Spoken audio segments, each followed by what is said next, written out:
नमस्ते किसान साथियों, एक बार फिर से आपका हार्दिक स्वागत है जैव वाटिका कृषि पाठशाला में। पिछले 2 वीडियोस में आप लोगों ने ये देखा कि जैविक कार्बन क्या होता है, मिट्टी का पीएच मान क्या होता है।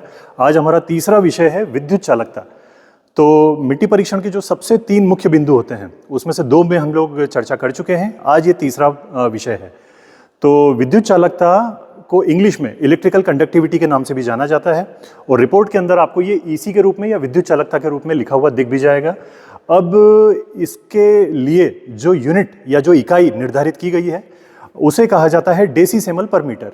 ओके, तो अब हमको समझने वाली ये बात है कि इसकी वैल्यू आप कैसे जज करेंगे, कैसे समझेंगे कि आपकी मिट्टी में मतलब ईसी की जो मात्रा है वो कम है, ज़्यादा है, क्या है।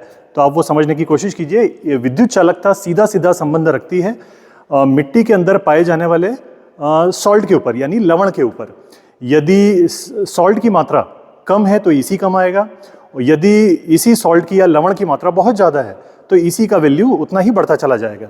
यदि रिपोर्ट के अंदर 0 से लेकर के 2 के बीच में अगर आपका इलेक्ट्रिकल कंडक्टिविटी का मान आ रहा है, इसका मतलब ये ओके है, ठीक है, अच्छा है। और इतना जो ईसी का मान है ये सभी फसलों के लिए संतुलित अवस्था में है, तो इसमें कोई भी घबराने वाली बात नहीं है। लेकिन यदि 2 से 4 के बीच में अगर कोई वैल्यू आता है तो इसका मतलब ये होगा कि दलहनी फसलें जो है वो इससे प्रभावित हो सकती हैं। तो दलहनी फसलें जैसे सोयाबीन, चना, मूंग, मसूर, उड़द, तुअर, ये सारी की सारी फसलें 2 से 4 के मान के लिए थोड़ी सी सेंसिटिव हो जाएगी। तो दलहनी फसलों का उत्पादन यहाँ पर प्रभावित हो सकता है। ठीक इसी के बाद अगर यही इसी का मान 4 से लेकर 8 के बीच में यदि आता है तो इस मान के ऊपर आपकी अधिकतर फसलों का उत्पादन प्रभावित हो सकता है। अब ये उत्पादन प्रभावित होता क्यों है?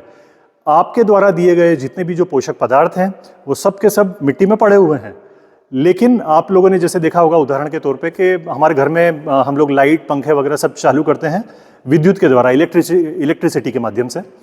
तो जिस प्रकार से प्लस और माइनस का एक्सचेंज होता है, एनायन और केटायन का एक्सचेंज होता है, ठीक इसी प्रकार से ये करंट मिट्टी के कणों के बीच में अंदर दौड़ता रहता है। अब यदि ईसी बहुत ज़्यादा बढ़ चुकी है तो ये प्लस और माइनस का एक्सचेंज कम हो जाता है या धीमा पड़ चुका होता है, रुक चुका होता है, और इसी की वजह से तत्वों का जो आवागमन है वो सुचारू रूप से हो नहीं पाता। अगर ये सुचारू रूप से नहीं हो पाएगा तो निश्चित तौर पे आप मान के चलिए कि वो जो पोषक तत्व आपने दिए तो हैं खूब भर भर के, लेकिन वो पौधे ले ही नहीं पाएंगे। और अगर पौधों ने उन पोषक तत्वों को लेना कम कर दिया या बंद कर दिया तो आपके मन के लिए तो संतुष्टि के लिए लगेगा कि भाई हम लोगों ने खाद भर भर के डाला हुआ है। लेकिन अगर पौधे में उस तत्व की कमी हुई तो उस तत्व की कमी की वजह से पौधों की प्रतिरोधक क्षमता पर भी प्रभाव पड़ेगा। उसमें आप पाएंगे कि उत्पादन प्रभावित होने के साथ साथ हो सकता है उसमें बीमारियों या कीटों का भी प्रभाव ज़्यादा हो।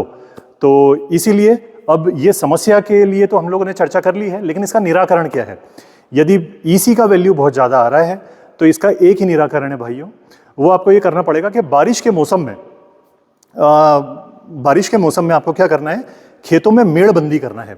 तो मिट्टी से मेड़ बना करके आपको चारों तरफ मेड़ बांध देनी है मिट्टी की, और बारिश के पानी को आपको रोक करके रखना है, ताकि जिन सॉल्ट की मात्रा या जिन लवणों की मात्रा आपके खेत के अंदर ज़्यादा हो चुकी है वो सारे के सारे जो लवण हैं वो पानी में घुल मिल करके उनका निच्छालन हो जाए। निच्छालन का जो मतलब है, इसका मतलब ये होता है कि लवण पूरी तरह से पानी में घुल करके मिट्टी के अंदर ही अंदर धीरे धीरे करके उतरते चले जाएंगे, उनमें घुल मिल करके। तो निच्छालन को इंग्लिश में लीचिंग भी कहा जाता है। तो आपको लीचिंग का जो तकनीक है वो अपनाना पड़ेगा अपने खेतों में, जिसके माध्यम से आप इस ईसी को कंट्रोल कर सकते हैं। तो हमेशा ध्यान में रखिए, आपका मिट्टी का जो ईसी है यदि वो 0 से 2 के बीच में है तो बहुत अच्छा है, और आपको कोशिश करना होगी कि ये ईसी का मान यहाँ पे आप संतुलित अवस्था में बना के रखें। तो आशा करता हूँ कि ये जानकारी भी आपके लिए काफ़ी लाभदायक सिद्ध होगी और आपको ये वीडियो काफ़ी पसंद भी आया होगा। आगे भी अगर आप इसी तरह के वीडियोस देखना चाहते हैं या आपके कोई किसी भी दूसरे विषय पे भी आप अगर चर्चा सुनना चाहते हैं तो हमारे कमेंट बॉक्स में आप प्लीज़ अपनी सलाह भी दे सकते हैं। आपकी सलाह का स्वागत किया जाएगा। और एक विनम्र अनुरोध एक और है आप सभी लोगों से, हमारे चैनल को आप सब्सक्राइब करके बेल आइकन के बटन को आप ज़रूर दबाइएगा। धन्यवाद।